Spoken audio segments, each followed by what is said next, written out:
भूमिका हो गया। चलिए आपकी मर्जी है। जय हिंद। धन्यवाद। ये डॉक्टर अजीत है, डॉक्टर अजीत माधवराव।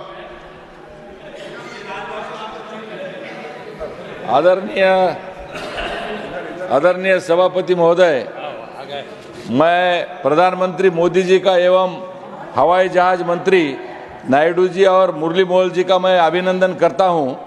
इसलिए अभिनंदन करता हूं कि ये दो जवान मिनिस्टर्स, दो यंग मिनिस्टर्स इस मंत्रालय को संभालते हैं, बड़ी तेजी से और बड़ी कार्यक्षमता से चला रहे हैं। इसलिए मैं उनका मन से आभारी हूं और मन से अभिनंदन भी करता हूं। ये भारतीय वायुयान विधेयक जो है 2024 का मैं पूर्ण समर्थन व्यक्त करने के लिए खड़ा हूं। यह विधेयक भारत के नागरिक विमानन ढांचे को आधुनिक बनाने की दिशा में एक परिवर्तनकारी कदम है। यह विधेयक समयानुकूल, दूरदर्शी यह विमान और संबंधित उपकरणों के डिजाइन, निर्माण और रखरखाव जैसी महत्वपूर्ण चुनौतियों का समाधान करता है।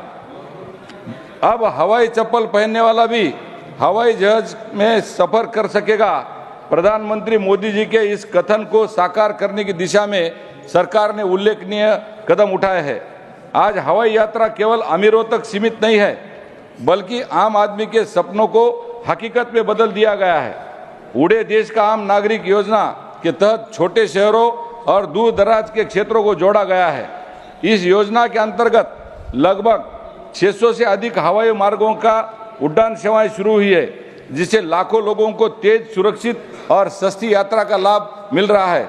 देश में चालू हवाई अड्डों की संख्या 2014 में 74 थी, अब 150 से अधिक हो गई है। मैं प्रधानमंत्री जी का मन से आभारी हूं कि इतना अच्छा कारोबार हमारे देश में इस वायुयान मंत्रालय के माध्यम से हो रहा है।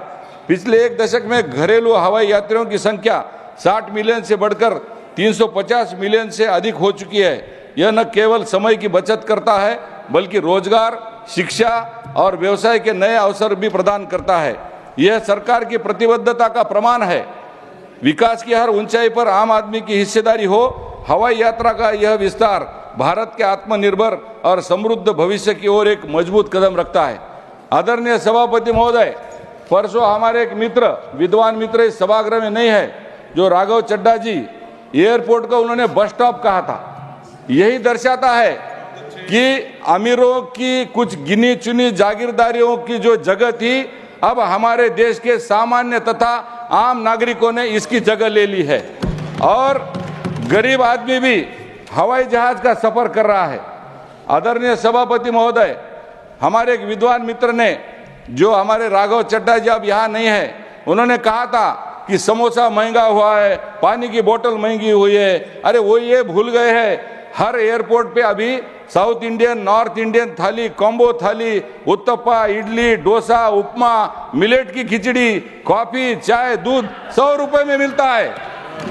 और प्लास्टिक का बोतल का पानी के बारे में पीने की उनकी अंग्रेजी कल्चर अभी गई नहीं है। मोदी जी ने शुद्ध जल मुफ्त में हाथ से बटन दबाकर या पैरों से बटन दबाकर पानी पीने के लिए मोदी जी ने आरओ और मिनरल वाटर हर एयरपोर्ट पे मुफ्त में उपलब्ध कराए हैं। तो ये अंग्रेजों की संस्कृति से बाहर आने को तैयार ही नहीं है। और आदरणीय सभापति महोदय, हमारी एक बहन कह रही थी, उस बहन को मेरा जवाब है, वो बम धमाके, हवाई जहाज हाईजैकिंग अब मोदी जी के जमाने में होना नामुमकिन है, क्योंकि हिंदुस्तान की सुरक्षा ऐसी है अभी जहां परिंदा भी पर नहीं मार सकता। ये मोदी जी का जमाना है। आदरणीय सभापति महोदय, आदरणीय सभापति महोदय, मेरे माता पिता किसान हैं, उन्होंने आज तक दिल्ली देखी नहीं है और हवाई जहाज की यात्रा तो आज तक जीवन में कभी नहीं की है, क्योंकि वो डरते थे। वो कांग्रेस के जमाने में हवाई जहाज गिरते थे, धड़ल्ले से उड़ जाते थे, तो बोलते थे मैं उस हवाई जहाज में नहीं बैठूंगा। वो 85 साल के हैं, मैं खेत में जाके उनको मिला, मैं बोला पिताजी, माताजी, अब मोदी जी का जमाना है। तो उन्होंने कहा है कि तुझे राज्यसभा सांसद उन्होंने बनाया है, तो मैं उनका धन्यवाद मानने के लिए मैं दिल्ली आऊंगा। तब उन्होंने मान लिया। नांदेड़ से दिल्ली हमारे सारे सरदार लोग आते हैं गुरु गोविंद सिंह जी का इस पर मथा टेकने के लिए। अब हम नांदेड़ से दिल्ली सिर्फ 2 घंटे में आते हैं भाई साहब। आदरणीय सभापति महोदय, वो हिंडन एयरपोर्ट पे आते हैं, वो भी सिर्फ 2,500 रुपए में हम आते हैं। टिकट का किराया 2,500 है नांदेड़ से दिल्ली का। और 2014 के पहले ये कांग्रेसियों की जो सरकार थी, तब नांदेड़ से दिल्ली आने के लिए 2 दिन लगते थे, 2 दिन। ये जो सारा जो श्रेय है 2 घंटे में दिल्ली आने का, सारा श्रेय मोदी जी को है। ये हमारे जवान मिनिस्टर जो सामने बैठे हैं, राम मोहन नायडू जी के मिनिस्ट्री को है। हमारे यहाँ के एक बहुत सारे विद्वान मित्र है। हिंदी मुझे ये समझ में नहीं आता कि उनको हिंदी भाषा की क्यों आपत्ति है। अरे हिंदी तो हमारी राष्ट्रभाषा है, मातृभाषा है। हिंदी हमारी माँ समान है। संस्कृत दुनिया की सारी भाषाओं की जननी है, यानी कि हमारी माता है। इसलिए इस विधेयक का नाम वायुयान विधेयक रखा गया है। आने वाली पीढ़ियों ने हमारी संस्कृति को भूलना नहीं चाहिए। हमारे हिंदुस्तान की संस्कृति हजारों साल पुरानी है। प्रभु रामचंद्र जी के जमाने में पुष्पक विमान भी हुआ करता था। हनुमान बजरंगबली हमारे वायुपुत्र कहलाते थे। और हम कितने दिनों तक अंग्रेजों की गुलामी में जीना चाहते हैं।